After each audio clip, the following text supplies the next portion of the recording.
काँग्रेस नेते राहुल गांधी थोड्याच वेळात पत्रकार परिषद घेणार आहेत। इंदिरा भवन सभागृहात ही पत्रकार परिषद पार पडेल। राहुल गांधी सातत्याने मतचोरीचा मुद्दा उपस्थित करतात। त्यांनी मतचोरीच्या संदर्भात पाटण्यात हायड्रोजन बॉम्बस्फोट करण्याबद्दल बोलले होते।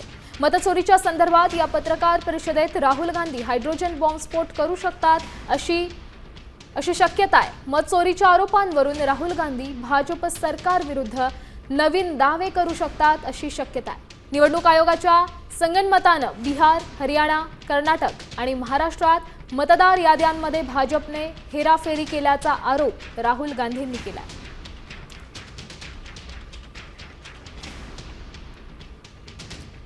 तर राहुल गांधींच्या पत्रकार परिषदेआधी काँग्रेसने एक ट्विट केलंय।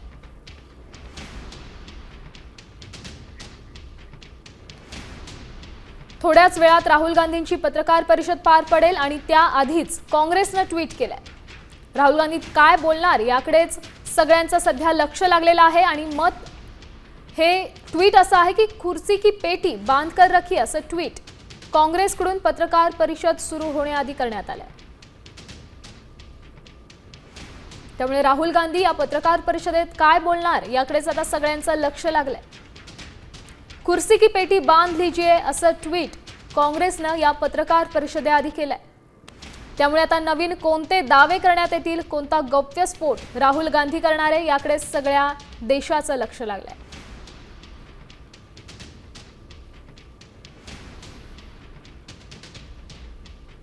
राहुल गांधी थोड्याच वेळात पत्रकार परिषद घेतायत। मतचोरीच्या आरोपांवर नवीन दावे करण्याची शक्यता आहे।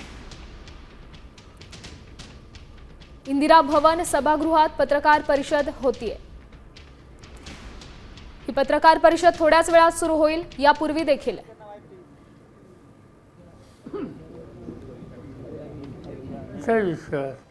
निवडणूक आयोगावर बसावा याची खबरदारी आयोगाने घेतली पाहिजे, पण आयोगाने तो दृष्टिकोन घेतलेला नाही आणि त्याच्यावर आज चित्र काही चांगलं नाही।